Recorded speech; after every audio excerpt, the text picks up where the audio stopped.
Good morning girls, welcome to another lecture of corporate law. Students, हम company का winding up वाला chapter कर रहे थे। उसमें हमने कंपलसरी वाइंडिंग अप के सारी रूल्स, रेगुलेशंस, प्रोविज़न सब पढ़ लिया था। वॉलंटरी वाइंडिंग अप स्टार्ट किया था। वॉलंटरी वाइंडिंग अप 2 टाइप्स का था। इसके मैंने आपको 3 पॉइंट्स लिखवाए थे। फर्स्ट पॉइंट्स में हमने बात की थी सर्कमस्टांसिस की, जो कि ऑर्डिनरी या स्पेशल रेजोल्यूशन था। सेकेंड, हमने वॉलंटरी वाइंडिंग अप के कॉन्सिक्वेंसेस की बात की थी। थर्ड, हमने कहा था types of voluntary winding up, यानी कि ऐच्छिक समापन 2 प्रकार का हो सकता है। फर्स्ट हमने कहा था मेंबर्स के द्वारा किया जाने वाला वाइंडिंग अप, और दूसरा क्रेडिटर्स द्वारा। मेंबर्स का हम पूरा डिस्कस कर चुके हैं, क्रेडिटर्स का हम पूरा कर चुके हैं। उसके क्या क्या प्रोविजंस हैं कंपनीज एक्ट में। अगर क्रेडिटर्स किसी कंपनी का वॉलंटरी वाइंडिंग अप चाहते हैं तो उनको किन किन प्रावधानों को फॉलो करके कंपनी का समापन करवाना है। उससे नेक्स्ट टॉपिक हमारे पास आता है बच्चे, जनरल प्रोविजंस, यानी कि वो सामान्य प्रावधान एप्लीकेबल किस लिए, वॉलंटरी वाइंडिंग अप के लिए। यानी कि ऐसे प्रावधान जो कि कंपनीज एक्ट 2013 में लिखे गए हैं, वो किसी कंपनी के ऊपर तब अप्लाई होंगे जब वो कंपनी वॉलंटरी रूप से, यानी कि ऐच्छिक रूप से अपना समापन करना चाहती है। अब बेटा यहाँ पे हमने ये नहीं देखना है कि वो क्रेडिटर्स वाला है या मेंबर्स वाला है, सिर्फ वॉलंटरी वाइंडिंग अप की बात हो रही है। तो ये सारे वो प्रावधान हैं जो कि किसी कंपनी को फॉलो करने ज़रूरी हैं। अब हम 1 बाय 1 इन प्रोविजंस को डिस्कस करेंगे। फर्स्ट हमारे पास आता है statement of affairs of the company, यानी कि कंपनी के कार्यकलापों का विवरण। सेक्शन 274 में इसको डिफाइन किया गया है। इसका मतलब है बच्चे कि कंपनीज एक्ट ने बोला है कि जब भी कोई कंपनी अपना वॉलंटरी वाइंडिंग अप करना चाहती है, अपनी इच्छा से अपना समापन करना चाहती है, तो कंपनी की सभी एक्टिविटीज़ से रिलेटेड डॉक्यूमेंट्स कंपनी के इम्पॉर्टेंट पर्सन्स द्वारा साइन किए हुए वो सारे स्टेटमेंट के फॉर्म में रजिस्ट्रार के पास हमें डिपॉजिट कराने हैं, सबमिट कराने हैं। तो यहाँ पे अब वो इम्पॉर्टेंट पर्सन्स कौन से हैं, जैसे डायरेक्टर्स, मैनेजर्स, मैनेजिंग डायरेक्टर, कोई सीईओ है, या कंपनी का कोई भी इम्पॉर्टेंट की मैनेजरियल पर्सन है। उन व्यक्तियों द्वारा कंपनी की सभी एक्टिविटीज़ के कामों को एक स्टेटमेंट के फॉर्म में बनाया जाएगा, और वो स्टेटमेंट कंपनीज़ के रजिस्ट्रार को हमने देनी है अगर हम अपनी कंपनी का वॉलंटरी वाइंडिंग अप कर रहे हैं तो। ठीक है बच्चे, अब इस स्टेटमेंट में क्या क्या हमने लिखना है, कंपनी के एसेट्स और लायबिलिटीज़ क्या क्या हैं, कंपनी के डेटर्स और क्रेडिटर्स कौन से हैं, कौन से वाले डेटर क्रेडिटर, लॉन्ग टर्म वाले। उसके बाद कंपनी से रिक्वायर्ड कोई और इन्फॉर्मेशन हमें चाहिए वाइंडिंग अप के लिए, तो वो सारी भी हमें प्रेजेंट करनी है। कंपनी के एसेट्स में हम क्या क्या शो करेंगे, cash in hand, cash at bank और सारे नेगोशिएबल इंस्ट्रूमेंट्स। ये था हमारा first point, statement of affairs of the company to be submitted to the registrar in case of voluntary winding up. Second point is removal of liquidator. बच्चे ये point हमने पहले भी दोनों तरह के वाइंड अप में किया है, चाहे वो कंपलसरी हो चाहे वो वॉलंटरी हो, दोनों केस में लिक्विडेटर अपॉइंट होता था। अगर कंपलसरी वाइंडिंग अप है तो एनसीएलटी अपॉइंट कर रही थी, और दूसरा केस अगर वॉलंटरी वाइंडिंग अप है तो उस केस में हमने कहा था कि कंपनी का लिक्विडेटर कौन अपॉइंट करता है। वॉलंटरी के केस में हमने पढ़ा बच्चे कि या तो कंपनी के क्रेडिटर्स या फिर मेंबर्स कंपनी के लिक्विडेटर को अपॉइंट कर रहे थे। ठीक है बच्चे, तो हमारा पॉइंट चल रहा था रिमूवल ऑफ लिक्विडेटर वाला। अब हमने कहा कि लिक्विडेटर अपॉइंट तो हो गया या तो एनसीएलटी या फिर मेंबर्स और क्रेडिटर्स के द्वारा। अब यहाँ पे बात आती है कि किसी लिक्विडेटर को आपने अपॉइंट तो कर लिया, अब उसे हटाने की बात आ रही है। यस, रिमूवल भी अलाउड है।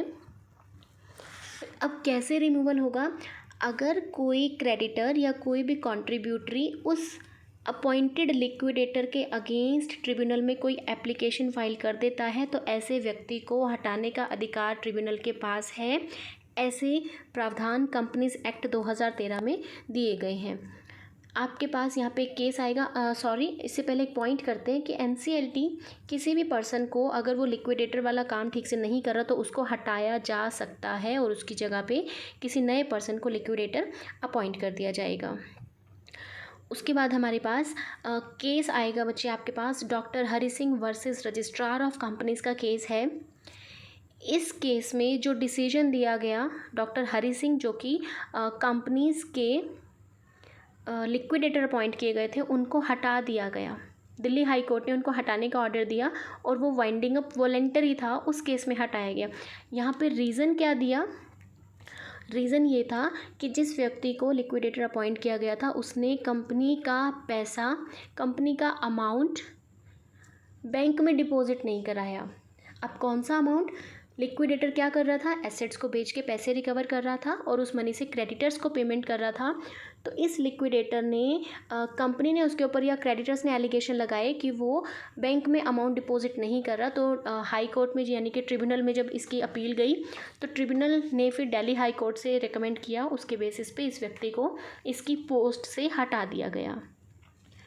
उसके बाद आपके पास ये भी आता है, साथ में ये भी मेंशन कर दिया गया कि वो व्यक्ति ठीक से बिहेव नहीं कर रहा था, वो क्रेडिटर्स के ऋणों का भुगतान करने में भी इंटरेस्टेड नहीं था और कंपनी के वाइंड अप के केस में जो कंपनी का एक्स मैनेजिंग डायरेक्टर था उसके साथ वो मिला हुआ था, यानी कि वो कुछ फ्रॉड करना चाहता था, इसलिए दिल्ली हाई कोर्ट ने उसको हटाने का ऑर्डर दे दिया। उसके बाद बच्चे सेक्शन 311 जो हमने बात की है, सेक्शन 311 कहता है कि ट्रिब्यूनल के पास राइट है कि वो किसी व्यक्ति को जो कि लिक्विडेटर ऑलरेडी है उसको हटाने का अधिकार है और उसको हटा के किसी नए व्यक्ति को कंपनी का लिक्विडेटर अपॉइंट कर सकते हैं। एक और केस हमारे पास आएगा यहाँ पे, registrar of company versus Hardeep Singh ज्ञानी जी का केस है। ये भी दिल्ली हाई कोर्ट में अप्रूव हुआ था। इसमें बोला गया था कि वैग्यू एलिगेशंस के बेस पे, यानी कि जिन चीज़ों को प्रूव करने के लिए आपके पास पर्याप्त चीज़ें नहीं होती, आप पर्याप्त तरीक़ों से, पर्याप्त कारणों से किसी व्यक्ति के ऊपर आरोप लगा के उसे नहीं हटवा सकते हो। यहाँ पे एक और केस हम डिस्कस करेंगे, मद्रास हाई कोर्ट वाला। यहाँ पे एक लिक्विडेटर को हटाने के लिए रिक्वेस्ट की गई, तो जिस एप्लीकेंट ने रिक्वेस्ट की थी उसने रीज़न बताया कि कंपनी का वो लिक्विडेटर उनके फेवर में काम नहीं कर रहा। अब फेवर में नहीं कर रहा तो आप रीज़न तो दोगे ना कि किन रीज़न्स पे आप उसे हटाना चाहते हो। अब वो रीज़न जो बाद में ट्रिब्यूनल ने इंस्पेक्शन किया या उन्होंने जब वेरिफिकेशन किया तो उन्होंने देखा कि इस लिक्विडेटर ने कंपनी के अगेंस्ट जो व्यक्ति काम कर रहे थे उनका पता लगाया और ये व्यक्ति भी उनमें से एक था। इसने कंपनी के साथ कहीं ना कहीं फ्रॉड किया हुआ था।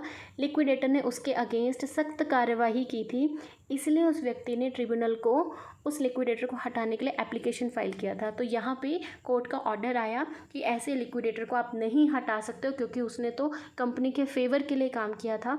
तो यहाँ पे उस पर्सन की एप्लीकेशन रिजेक्ट हो गई। उसके बाद कंपनी का लिक्विडेटर, कंपनी को ये कंपनी का जो लिक्विडेटर हमने अपॉइंट किया उसके पास कंपनी में अगर कोई भी फ्रॉड हुआ है, चाहे वो कंपनी के प्रमोशन से रिलेटेड हो या कंपनी के बिज़नेस को कंडक्ट करने से रिलेटेड हो, किसी भी तरह से अगर कोई व्यक्ति कंपनी के साथ फ्रॉड करता है तो ट्रिब्यूनल को वो लिक्विडेटर उसकी कंप्लेंट कर देगा और फिर ट्रिब्यूनल उसको पब्लिक एग्जामिनेशन के लिए बुला सकता है। Third point we have is powers of liquidator. हम ऑलरेडी कर चुके हैं लिक्विडेटर को कौन कौन से अधिकार दिए जाते हैं। अगर लिक्विडेटर एनसीएलटी ने अपॉइंट किया तो उसे अपने अधिकारों का प्रयोग करने से पहले ट्रिब्यूनल से परमिशन लेनी होगी, लेकिन अगर वॉलेंटरी वाइंडिंग अप है तो इस केस में लिक्विडेटर को क्रेडिटर्स या फिर मेंबर से परमिशन लेनी होगी। साथ ही में वो और ट्रिब्यूनल द्वारा की गई किन शक्तियों का प्रयोग कर सकता है, जैसे कॉन्ट्रीब्यूटरीज की लिस्ट बनाना, कंपनी की मीटिंग्स की कॉल करना और कॉल्स के ड्यू अमाउंट को मंगवाना। Fourth point we have is arrangement, यानी कि कुछ एडजस्टमेंट करना किन की क्रेडिटर्स और मेंबर्स की। सेक्शन 321 इसको डिफाइन करता है। कोई भी ऐसी कंपनी जिसका वाइंड अप हो रहा है या वाइंड अप कोई कंपनी करना चाहती है तो उस कंपनी में अगर कंपनी के क्रेडिटर्स ने कोई एडजस्टमेंट की है, कोई अरेंजमेंट किया है और ऐसा अरेंजमेंट 75% क्रेडिटर्स उसके लिए एग्री करते हों, तो ऐसा एडजस्टमेंट या ऐसा समझौता, ऐसी व्यवस्था कंपनी के सभी पक्षकारों पे बाइंडिंग होगी, यानी कि सबको वो चीज़ माननी पड़ेगी जो कंपनी के 75% क्रेडिटर्स ने जिनके लिए कंसेंट दे दी है। अगर कोई क्रेडिटर या कोई कॉन्ट्रीब्यूटरी ऐसी एडजस्टमेंट होने के 21 डेज़ के अंदर यानी 3 वीक्स के अंदर अंदर ट्रिब्यूनल में इसके अगेंस्ट कोई अपील फाइल करता है तो ट्रिब्यूनल ऐसी एडजस्टमेंट को, ऐसे अरेंजमेंट को अमेंड कर सकता है, उसको उसमें संशोधन कर सकता है, चेंजेस कर सकता है, जैसा भी जस्टिफाइड हो, जैसा भी उचित और न्याय संगत हो। नेक्स्ट पॉइंट है power to apply to the tribunal, यानी कि ट्रिब्यूनल को अप्लाई कर सकते हैं किसके लिए, टू हैव क्वेश्चंस डिटरमाइंड, यानी कि कंपनी के वाइंड अप से रिलेटेड क्वेश्चंस क्या क्या हो सकते हैं कोई लिक्विडेटर क्या क्या काम कर सकता है या फिर क्या क्या पूछा जा सकता है, ये सब डिटरमाइन करने के लिए कोई लिक्विडेटर, कोई भी क्रेडिटर या कोई कंट्रीब्यूटरी ट्रिब्यूनल को अपील कर सकता है। वो क्या आवेदन कर सकता है? फर्स्ट, कि वाइंडिंग अप के प्रोसेस के दौरान आप क्या क्या क्वेश्चंस पुट कर सकते हैं, कंपनी की कॉल्स को किस तरह से हैंडल किया जाएगा, कंपनी का कोई मैटर है जिसमें ट्रिब्यूनल के पास पावर है उस मैटर को डील करने की, उनकी प्रोसीडिंग्स को कैसे उन पे स्टे लिया जा सकता है, यानी कि कोई भी ऐसी पावर जिस पे ट्रिब्यूनल एक्शन करता, अगर वॉलंटरी वाइंडिंग अप है तो उसमें कैसे एक्शन होगा, और अगर ट्रिब्यूनल के थ्रू वाइंडिंग अप होता तो ट्रिब्यूनल उसके ऊपर क्या डिसीजन लेता, वो क्वेश्चंस पूछने का भी अधिकार कंपनी को दिया जाता है, कंपनी के लिक्विडेटर को दिया जाता है। उसके बाद अगर कंपनी की कोई एसेट्स वगैरह हैं, उन एसेट्स को डिस्पोज ऑफ करने के रिगार्डिंग कोई क्वेश्चंस पुट करना है तो लिक्विडेटर के पास ये भी अधिकार है। लिक्विडेटर अगर किसी कंपनी के वाइंड अप के प्रोसेस को रोकने का ऑर्डर देता है किसी भी टाइम पे, तो उस ऑर्डर को रजिस्ट्रार को भी इमीडिएटली एक कॉपी देनी ज़रूरी है। Next point we have is cost of voluntary winding up, यानी कि वाइंडिंग अप की लागत। सेक्शन 323 इसको डिफाइन करता है। कंपनीज़ के वाइंडिंग अप के केस में जितने भी आपके एक्सपेंसेस हुए हैं प्लस उस लिक्विडेटर का रेम्यूनरेशन, ये सब आपका चाहे वाइंड अप कंपल्सरी है तो एनसीएलटी देगा, सेंट्रल गवर्नमेंट देगी, और अगर वॉलंटरी है तो इस केस में लागत से संबंधित वाइंडिंग अप से संबंधित सारी लागतें, सारे खर्चे प्लस उस लिक्विडेटर का रेम्यूनरेशन, ये सभी आपके क्रेडिटर्स के अधिकारों के अधीन होंगे। और ये कैसे पे होंगे? एसेट्स को डिस्पोज ऑफ करके। प्रायोरिटी दी जाएगी सबसे पहले लिक्विडेशन के एक्सपेंसेस की और लिक्विडेटर के रेम्यूनरेशन की, उसके बाद क्रेडिटर्स की पेमेंट होगी। साथ में अगर आपने वाइंडिंग अप के लिए किसी प्रमाइसेस, किसी बिल्डिंग का यूज़ किया तो उसको भी वाइंडिंग अप का ही एक एक्सपेंस मान लिया जाएगा। सेक्शन 323 इसको डिफाइन करता है। Next point we have is debts of all description, यानी कि हर तरह का लोन, उसकी सारी डिटेल, सारी इंफॉर्मेशन टू बी एडमिटेड, उसको स्वीकार करना, टू प्रूव, सबूत के रूप में, अगेंस्ट द कंपनी, यानी कि कंपनी का जब भी वाइंडिंग अप हो रहा है तो उसके जितने भी ऋण हैं, चाहे वो डेब्ट्स उसके प्रेजेंट के हों, फ्यूचर के हों, उसके कॉन्टीजेंट लाइबिलिटीज़ कोई हैं, कोई भी क्लेम्स हैं, चाहे वो अभी पेबल है, फ्यूचर में पेबल है, उनका अमाउंट, कोई डैमेजेस वाला अमाउंट, आप उसकी अमाउंट को फाइंड आउट कर पा रहे हो, नहीं कर पा रहे हो, कंपनी के जितने भी डेब्ट्स हैं उनको कंपनी के अगेंस्ट एक प्रूफ के रूप में हमेशा स्वीकार किया जा सकता है। अगर ऐसे सभी ऋण, ऐसे सभी डेब्ट्स कंपनी के लिए प्रूव हो जाते हैं और सभी क्रेडिटर्स अपने क्लेम्स को प्रेजेंट कर देते हैं, तो वो कंपनी के सबूत के रूप में हम यूज़ कर सकते हैं कि कंपनी ने इन व्यक्तियों का पैसा देना है और इनकी विश पे कंपनी का वाइंड अप किया जा सकता है। सेक्शन 323 इससे रिलेटेड प्रोविजंस हमें बताता है। Next point we have is court में डिक्लेयर डिसोल्यूशन वॉइड, यानी कि कोर्ट में डिक्लेयर, यानी कि कोर्ट डिक्लेयर कर सकता है डिसोल्यूशन वॉइड। वॉइड का मतलब उसको मना करना, व्यर्थ घोषित करना। अगर किसी कंपनी का डिसोल्यूशन हो गया है तो ट्रिब्यूनल के पास राइट है कि 2 ईयर्स के अंदर अंदर किसी भी पर्सन की एप्लीकेशन पे उस डिसोल्यूशन को वॉइड कर सकता है, उसे कैंसिल कर सकता है। और जो भी व्यक्ति ऐसी रिक्वेस्ट कर रहा है उस व्यक्ति को 30 डेज़ के अंदर अंदर वो सर्टिफाइड कॉपी रजिस्ट्रार को देनी है। अगर लिक्विडेटर ऐसा नहीं करता है तो वो इसके लिए पनिशेबल होगा। Next point we have is appointment of official liquidator. Official liquidator अब अपॉइंट करना है सेक्शन 359 के अंडर। इसका मतलब जब भी कोई कंपनी कंपलसरी रूप से अगर वाइंड अप हो रही है तो ट्रिब्यूनल ऑफिशियल लिक्विडेटर को अपॉइंट करेगा। वो ऑफिशियल लिक्विडेटर सेंट्रल गवर्नमेंट का कोई एम्प्लॉय हो सकता है और ये अपने सारी ड्यूटीज़ को डिस्चार्ज करेगा, सारे नेसेसरी फंक्शंस करेगा वाइंड अप से रिलेटेड। कंपनी का जो भी ऑफिशियल लिक्विडेटर अपॉइंट किया जाएगा वो सेंट्रल गवर्नमेंट का होल टाइम ऑफिसर्स हो सकता है और उसकी सारी सैलरी और अलाउंसेस यहाँ पे सेंट्रल गवर्नमेंट देगी। लेकिन अगर वॉलंटरी वाइंडिंग अप है तो उस लिक्विडेटर का सारा रेम्यूनरेशन कंपनी पे करेगी। ऑफिशियल लिक्विडेटर अपने सारे अधिकारों का प्रयोग करेगा, जो भी उसे सेंट्रल गवर्नमेंट ने ड्यूटीज़ दी हैं वो उन सबको पूरा करेगा। लिक्विडेटर कोई भी इंक्वायरीज कर सकता है जो उसे सेंट्रल गवर्नमेंट ने करने के लिए कहा हुआ है और जो कंपनी के वाइंड अप से रिलेटेड हैं। उसके बाद लिक्विडेटर सभी क्रेडिटर्स को उनके क्लेम्स, उनके डेब्ट्स को प्रूव करने के लिए 30 डेज़ का टाइम देगा। जैसे ही 30 दिन तक सारे क्लेम्स आ जाते हैं, उसके 30 दिन के अंदर अंदर उस लिक्विडेटर की रिस्पॉन्सिबिलिटी है कि सबके डेब्ट्स को पे करना।